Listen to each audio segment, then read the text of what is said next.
My name is Rich Ziotti. And I'm Paul Ford, and you are listening to and or watching the Aboard Podcast. I hope you're watching it because we're putting effort, little by little, into the quality of the video that we are posting to YouTube. We are on the AV Squad and the co-founders of this company. The goal is to be slightly less embarrassing each episode. You know, someone today just actually was talking about how they liked our newsletter, and not because of the inherent quality of the newsletter, but because there was one point where I used the name of our old company. I was like, as the co-founder of, and I named the old company. And sent that out to all of the Aboard people. Why? Well, okay, explain that. My brain just skipped. I just mentioned it by accident. Oh, the accident. Yeah. It's human connection. And then I was like, okay, I'm an idiot to everybody. And I got a lot of replies. And she was telling me today, I forwarded that around because I work in academia and everyone's terrified to make a mistake. It actually turns out that you can completely humiliate yourself. She actually was... She connected to it. It was great. She was like, even a serious error like that one, which I loved. It was totally fair, right? Yeah. This is the Aboard Podcast. Yes, it is, Richard. What are we talking about today? I drove the last one. Why don't you drive this one? Why don't you come up with something? Why don't you do a damn thing? I'm going to do a damn thing. Okay.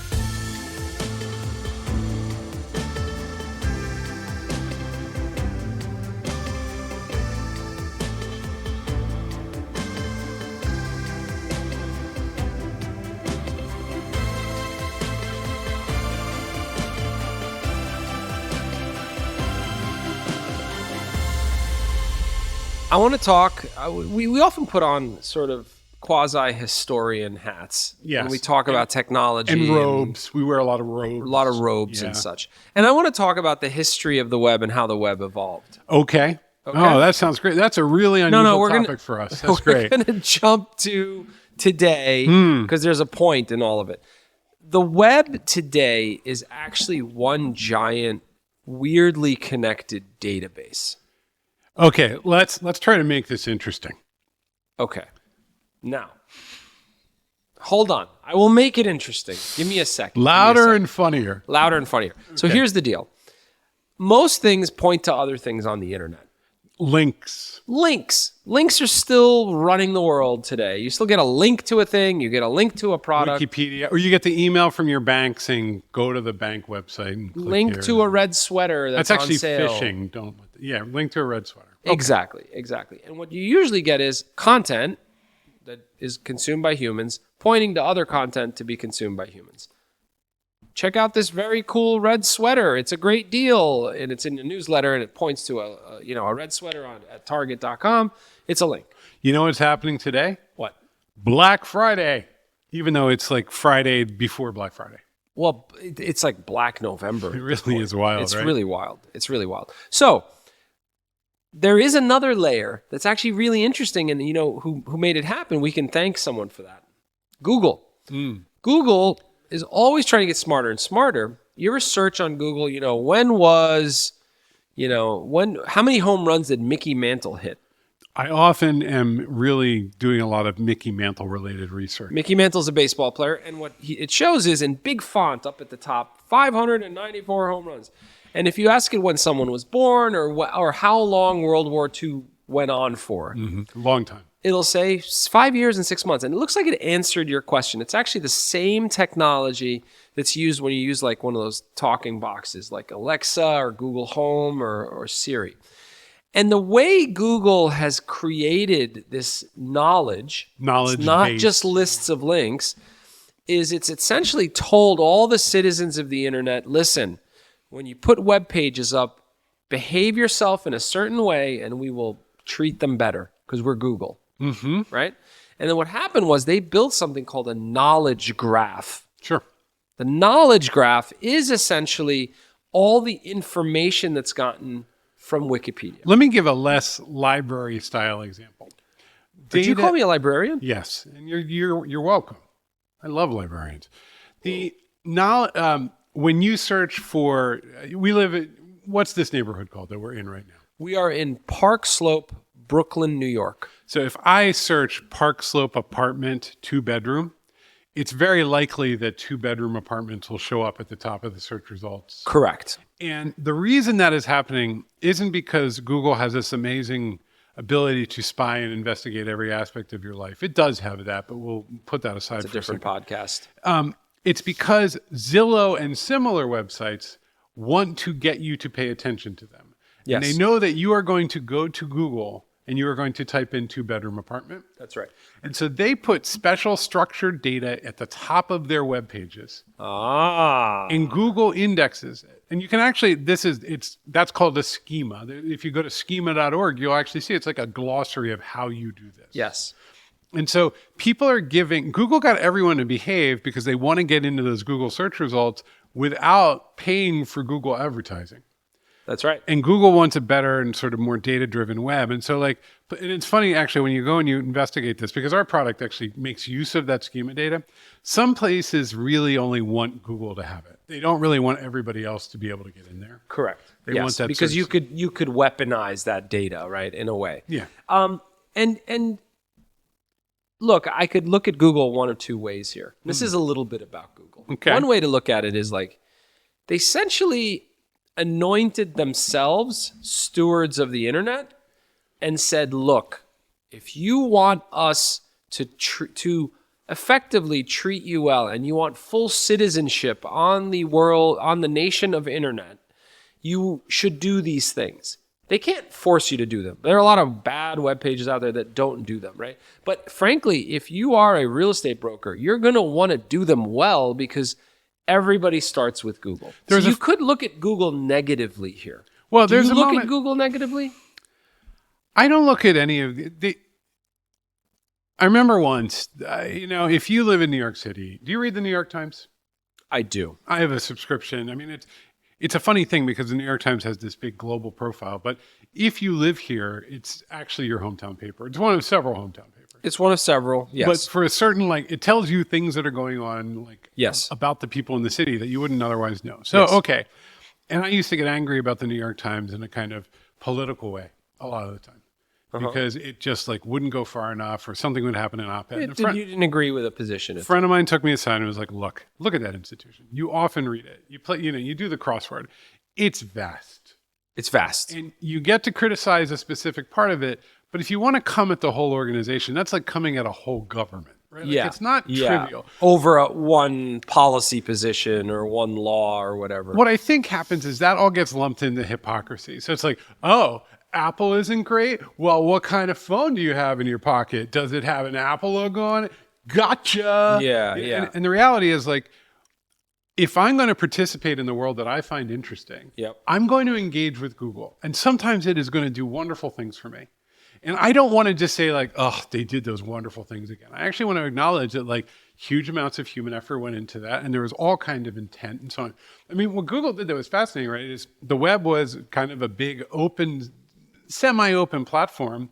Microsoft had tried to kind of take it over and other people, but it was really emerging as its own thing. And Google went, absolutely, that is what we love. We're so into it. We're so into it, in fact, that we're making a completely open source web browser of our own called Chrome. Yeah. Which will it's not even going to favor Google services. It's just making sure that everything is great for everybody forever. Yeah. And then slowly that created swallowed everything whole. It didn't even swallow. It just created gravity, right? It just suddenly, everybody was coming gravity. through the door.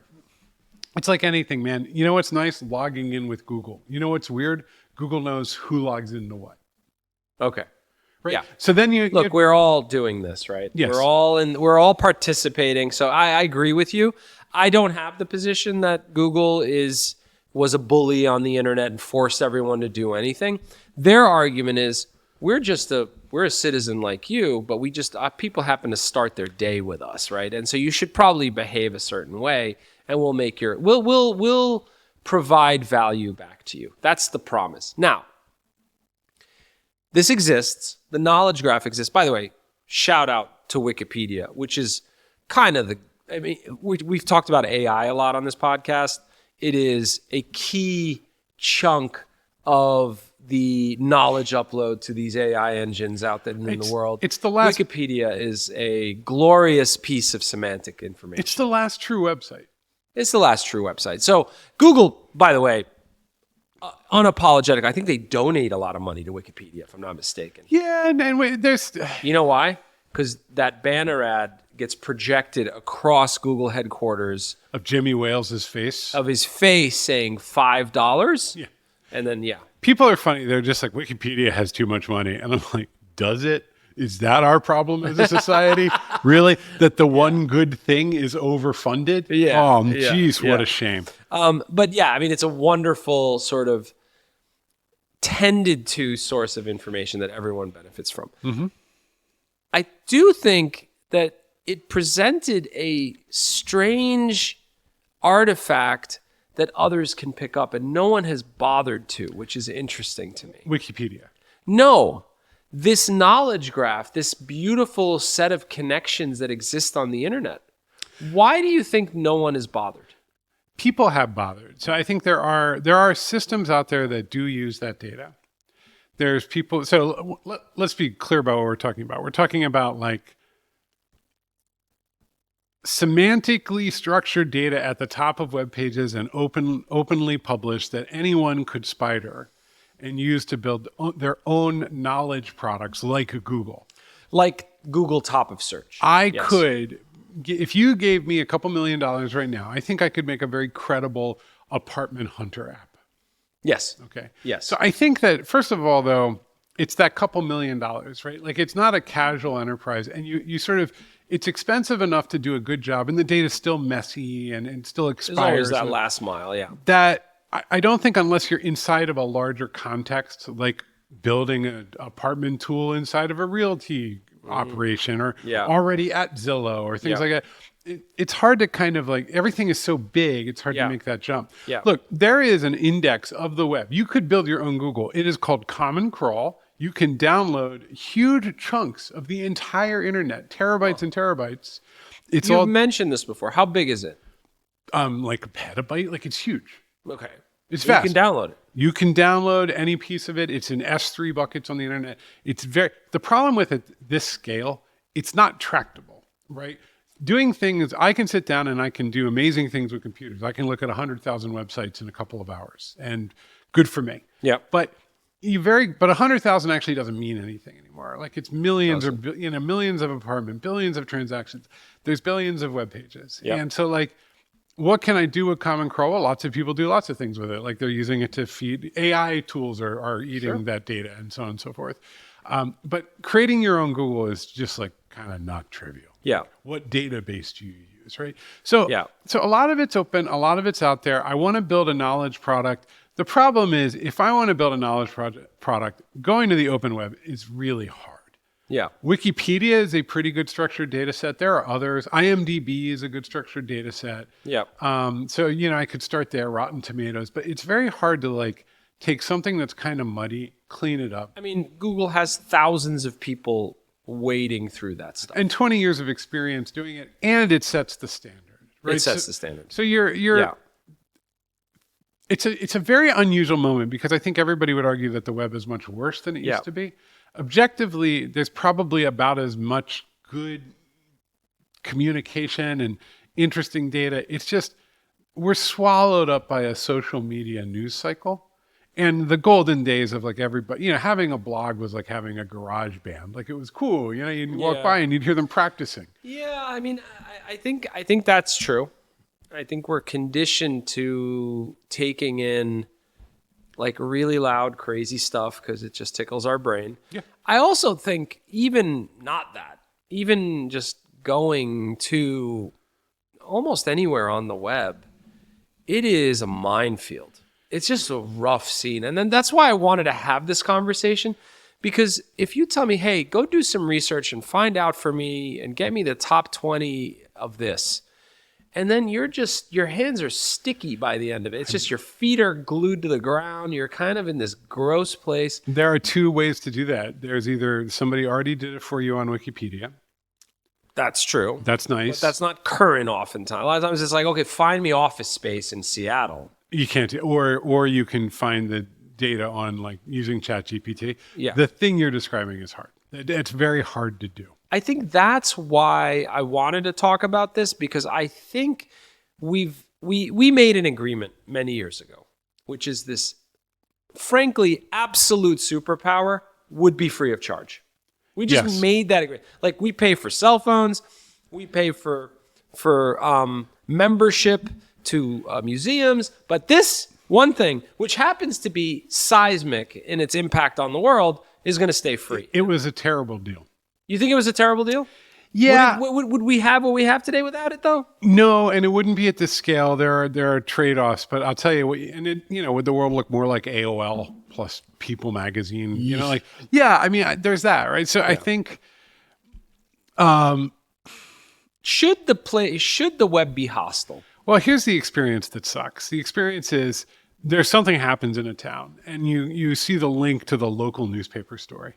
Big day for the local newspaper, and you go there, and it pops up an ad. Okay, that's their right, but the ad is so broken that the site doesn't work anymore. Oh no, the whole newspaper slid to the bottom of your screen. So wait, now you reload the page, and it says, "Hey, see, you're trying to get back here a lot. Gonna need you to subscribe." Yeah, and you're like, I read one paragraph of your freaking story, and I guess our relationship is now ended. And your population is 42,000. Yes, I'm just like, I guess I'll just get this data literally anywhere else. Yeah. And so I feel that, sorry, my children are pinging me on my phone. This is charming. Let it happen. Okay, we're just going to have some pings. There's a lot of coordination because they're going to the library. Speaking of library. Amazing. Yes. Amazing. Are there tools out there that make it better? Do people care? Well, let me back up, Paul Ford. Let me ask the nasty question. I'm literally like... Does anyone care about tools? Oh, God, yes. They do. Yes, but it is not here, there's a fascinating cultural breakdown where a really, really small portion of humanity cares deeply about tools, and they are convinced that everyone else does too. And immensely shocked and disappointed when they find out always how much. I just talked, I've talked to recently Obsidian users and, people who use these software tools, and they love them and they live them. And there is this moment, I've had this moment a few times, especially as a writer, where your stuff goes out. People love tools and most people don't care. Most people, they really don't. They really, really don't. And you just have this experience when you go out, whenever you do anything and you actually start to interact with the broader public, what you realize is that you live in a bubble where your priorities are shared by others. Yeah. And most people, like the vast group of humans, 99.999, like 6 nines, don't share those priorities at all. Some of them just want a piece of fish. Yeah. Some of them want a nice sweater. And some of them want to be good at their job, which doesn't involve using complicated software tools. If there was a cleaner version of the internet. Are we marketing? No. Oh, okay. Hold on. I got confused. It's a browser. It's called... Because I need you to tell me if we're marketing. We're not yet. Okay. We will soon, though. Later. Don't get me wrong. Okay. These podcasts don't make themselves. We're building an information management tool. No, but I want to go more ambitious than that, okay. which I think there's value in that. And I want to talk about that in a minute. Okay. If you had a new browser called Cleanse. Cleanse. That's great. Good. Yes, Cleanse. And when you search on it, it's like, it's the internet, but it isn't a minefield. This is happening. There are like new search engines people are paying for that are just cleaned up. And this was like DuckDuckGo, and there's a couple others. Okay. Why don't you use them? I mean, DuckDuckGo's been around a while. They have their little following. No, frankly, because if I was a journalist, I think I would. If I was back being a journalist again. Interesting. But right now, the kind of data, I'm enjoying using ChatGPT, et cetera. I'm getting my data out of books and videos. I'm not in a world in which I need to quickly triage 500 sources. Yep. And my Google Calendar is enough of a to-do list. I'm doing things in big chunks. Yep. When we ran the agency and I was doing competitive research all the time and so on, I needed a to-do list with checkboxes, and I needed to be able to look at, because clients would come in, leads would come in, and I needed to go find stuff out really fast. Anything that would make that better was worth it. Yeah. Yeah. So smarter tools for dealing with LinkedIn or CRMs or whatever. We're nerds. let's face it. Yeah, like you said, a small percentage are into tools. Everybody else is like, well, you just got to drive through Times Square to get to the shop. That's just life. This moment in the culture was really profound, which was tech was a nerd thing. It was like if you were into tech, you were a dorky person. And if you wanted to hang out with cool people, you had to hide the fact that you knew how to use a computer. It was lame. It was lame, really dude. bad. It was really bad. You're a lame dude. I remember in high school seeing a guy with a manual for the Amiga computer system, which I deeply loved, and desperately wanting to talk to him and going, no. You didn't want to. Well, why not? I wasn't going to take that social risk. I had just found my precipice of safety, right? Got it. I wasn't going to Got go it. hang. Yeah. And no, but like, Yeah. So you create this system. The Google guys, they're all dorks. Mm-hmm. And then you create something and you realize there's an unbelievable amount of value in it. People are ready. They are coming on. They want to buy apartments. Yeah. And it's about to commercialize. And then there's nothing in between. It's almost like now we have like no middle class. There's no digital middle class. Yeah. It's like unwashed masses jamming stuff in the box, paying with their attention and buying stuff through ads. Yeah. And then there is the ultra wealthy creators of those systems, literally in terms of like they get all the attention. They took all the land. They did, and they eliminated the the concept of a digital middle class. And I think that when people are like pay $20 a month, that's a middle class idea. Yeah. That is not like we're gonna jam this in your eyeballs and you're gonna buy more candy bars. It's like you have a little disposable income because you're gonna use that money because you value your time and attention, your experience. The people who identified how to make digital middle class truly work are Apple. Yeah. Apple said, you're gonna spend $500 more. They take privacy very serious. And you are gonna Safari browser is an aggressive, like anti-tracking. I think I don't know this for sure. I think by default, like you could turn them on again, but it's super aggressive. Apple is a testament to middle class technology. Google is not. Google is just like lowest common denominator is where we're going to start. We got all the land. You want to come to town?